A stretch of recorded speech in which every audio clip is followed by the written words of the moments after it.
உன் மனைவி உயிரோடு இருக்கிற வரைக்கும் உன்னால நிம்மதியா வாழ முடியாதுன்னு பிரெயின் வாஷ் பண்ணி அவரோட கதையை முடிக்க ஸ்கெட்ச் போட்டு கொடுத்திருக்காரு காக்கி யூனிஃபார்ம் போட்ட தகப்பன்.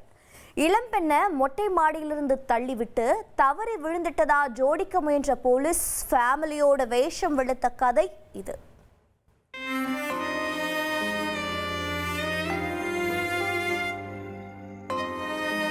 18 நாள் மருத்துவமனையில் உள்நோயாளியாக ட்ரீட்மெண்ட். முதுகு எலும்பு மற்றும் வலது காலில் 2 மேஜரான அறுவை சிகிச்சை. வலது காலில் பிளேட் பொருத்தப்பட்டிருக்கிறது.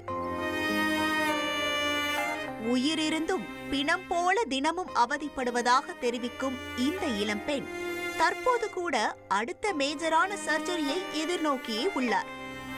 மேரேஜ் என்கிற விபத்துதான் இந்த இளம்பெண்ணின் வாழ்க்கையை இப்படி புரட்டி போட்டிருக்கிறது. காவல்துறையில் எஸ்ஐயாக பணியாற்றுபவரின் மகன் என்கிற ஒரே குவாலிஃபிகேஷனை வைத்து இந்த இளம்பெண்ணின் பெற்றோர் தகுதிக்கு மீறி கடன் வாங்கி மகளுக்கு திருமணம் செய்து கொடுத்துள்ளனர். 30 சவரன் நகை, 1/2 கிலோ வெள்ளி, மாப்பிள்ளைக்கு காஸ்ட்லி பைக், கோல்டு செயின், 3 லட்சம் மதிப்பிலான சீர்வரிசை, 6 லட்சம் பொருட்செலவில் திருமணம் என மகளின் வாழ்க்கைக்காக ரத்தம் சிந்தி உடைத்த மொத்த சேமிப்பையும் அள்ளி கொடுத்தும் திருமணமான 2 வருடத்தில் அவரை இப்படி படுத்த படுக்கையாக பார்க்க நேரிட்டால் அதை எந்த தகப்பனால் தான் தாங்கிக் கொள்ள முடியும்? புகார் அளித்து 1 மாத காலமாகியும் காவல்துறையின் நடவடிக்கை பாயாத காரணத்தால் நரக வேதனையோடு ஆம்புலன்ஸிலேயே வந்து கலெக்டரிடம் மனு கொடுத்திருக்கிறார் பாதிக்கப்பட்ட இளம்பெண்.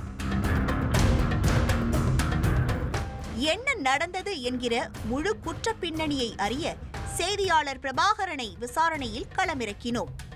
வேலூர் மாவட்டம் சைதாப்பேட்டை பகுதியை சேர்ந்தவர் 21 வயதான நர்கீஸ். இவருடைய தந்தை கூலி வேலை செய்து மகளின் திருமணத்திற்காக சிறுக சிறுக பணம் சேமித்து வைத்துள்ளார். இந்த நிலையில் திருவண்ணாமலை மாவட்டத்தில் எஸ்ஐயாக பணியாற்றி வரும் பாபா என்பவரின் மகன் காஜா ரஃபிக் என்பவருக்கும் நர்கீஸுக்கும் கடந்த 2023ஆம் ஆண்டு ஜூன் 8ஆம் தேதி பெற்றோர்களால் நிச்சயிக்கப்பட்ட திருமணம் நடந்துள்ளது. திருமணத்திற்கு பிறகு போலீஸ் மாமனாரின் 3வது மனைவி ஷகீலா தினமும் நர்கீஸை கொடுமைப்படுத்துவதையே ஃபுல் டைம் பணியாக செய்து வந்துள்ளார். நர்கீஸ் ஏழ்மையான குடும்பத்தை சேர்ந்தவர் என்கிற ஒரே காரணத்தால் அவரை சம்பளம் கொடுக்காத கொத்தடிமையைப் போல் ஷகீலா நடத்தியுள்ளார். அதோடு காஜா ரஃபீக்கையும் தூண்டிவிட்டு தினமும் மனைவியை அடித்து கொடுமைப்படுத்தி வந்துள்ளனர். இவர்களின் திருமண பஞ்சாயத்து ஏற்கனவே ஒருமுறை ஜமாத்தில் வைத்து ஃபைசல் செய்யப்பட்டிருக்கிறது. அப்போது தலாக் கொடுப்பதாக கூறி காஜா ரஃபீக் அதிர வைத்துள்ளார்.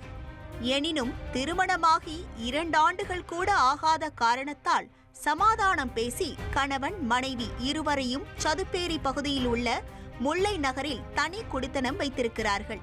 குடும்பத்தை பிரிந்து சென்றதும் அப்பாவின் சொத்தில் தனக்கு பங்கு கிடைக்காது, மொத்தமும் சித்தியின் வாரிசுகளுக்கே சென்றுவிடும் என காஜா ரஃபீக் பயந்ததாக தெரிகிறது. அதன் காரணமாக மனைவி மீது மேலும் வெறுப்படைந்த காஜா ரஃபீக் அவரை வீட்டிற்குள்ளேயே சிறை வைத்து தினமும் அடித்து கொடுமைப்படுத்துவதை வாடிக்கையாக வைத்திருக்கிறார். அது மட்டுமின்றி தன்னுடைய இந்த நிலைக்கு நீதான் காரணம் என மனைவியை குற்றம் சாட்டிய காஜா ரஃபீக் மேற்கொண்டு 10 லட்சம் வரதட்சணையும் நர்கீஸ் பெற்றோர் குடியிருக்கும் வீட்டை தன்னுடைய பெயருக்கு மாற்றி எழுதி தர சொல்லியும் அடித்து துன்புறுத்தியுள்ளார்.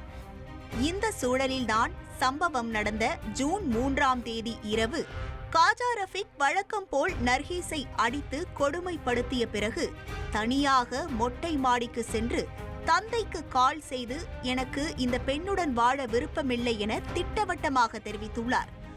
அப்போதும் கூட மொட்டை மாடியில் நின்றிருந்த கணவரின் காலை பிடித்து என்னை மன்னித்து விடுங்கள் என நர்கீஸ் கெஞ்சியுள்ளார்.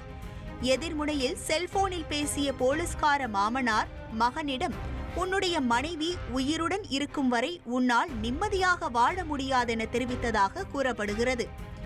இதன் தொடர்ச்சியாக நர்கீஸை மொட்டை மாடியிலிருந்து செத்துப்போடி என கூறி காஜா ரஃபீக் கீழே தள்ளியுள்ளார். முதுகெலும்பு மற்றும் கால் எலும்பு உடைந்து மரண ஓலத்தில் கத்தி கதறிய நர்கீஸை மீட்ட அக்கம் பக்கத்தினர் அவரை சிகிச்சைக்காக மருத்துவமனையில் அனுமதித்துள்ளனர். நர்கீஸ் உயிர் பிழைத்து விட்டதை தெரிந்து கொண்டதும் ஓடோடி வந்த போலீஸ் மாமா மருமகள் மாடியிலிருந்து தவறி விழுந்து விட்டதாக கேஸ் சம்மரியில் பதிவு செய்திருக்கிறார். அது மட்டுமின்றி ஐசியூவில் இருந்த மருமகளிடம் சென்று, எனக்கு இங்குள்ள எல்லா மருத்துவர்களையும் நன்றாக தெரியும், நீ நடந்ததை வெளியே கூறினால் உனக்கு விஷ ஊசி போட்டு கொன்று விடுவேன் என மிரட்டியதாகவும் நர்கீஸ் அவருடைய புகார் மனுவில் குறிப்பிட்டுள்ளார்.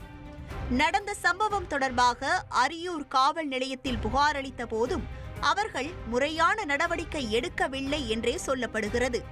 வெறும் கண் துடைப்பாக மட்டும் விசாரணை மேற்கொண்டதாக நர்கீஸின் குடும்பத்தினர் குற்றம் சாட்டியுள்ளனர். இதுவரை நர்கீஸின் மருத்துவ செலவுக்காக மட்டும் 8 லட்சம் ரூபாய் வரை செலவாகி இருப்பதாகவும், இன்னும் எழுந்து நடப்பதற்கு எத்தனை லட்சம் சிகிச்சைக்கு தேவைப்படும் என்பதே தெரியவில்லை என்றும் கண்ணீர் மல்க தெரிவித்துள்ளார். தனக்கு ஏதாவது நடக்கும் முன்பு தன்னை இந்த நிலைக்கு ஆளாக்கிய கணவர் மீதும் போலீஸ் மாமனார் மீதும் அவரது 3வது மனைவி ஷகீலா மீதும் நடவடிக்கை எடுக்க வேண்டுமென நர்கீஸ் ஆம்புலன்ஸிலேயே வைத்து கலெக்டரிடம் புகார் அளித்திருக்கிறார். மாவட்ட ஆட்சியர் வரை புகார் சென்ற பிறகே பொறி தட்டி விழித்துக் கொண்ட காவல்துறையினர் தற்போது காஜா ரஃபீக்கை அதிரடியாக கைது செய்துள்ளனர்.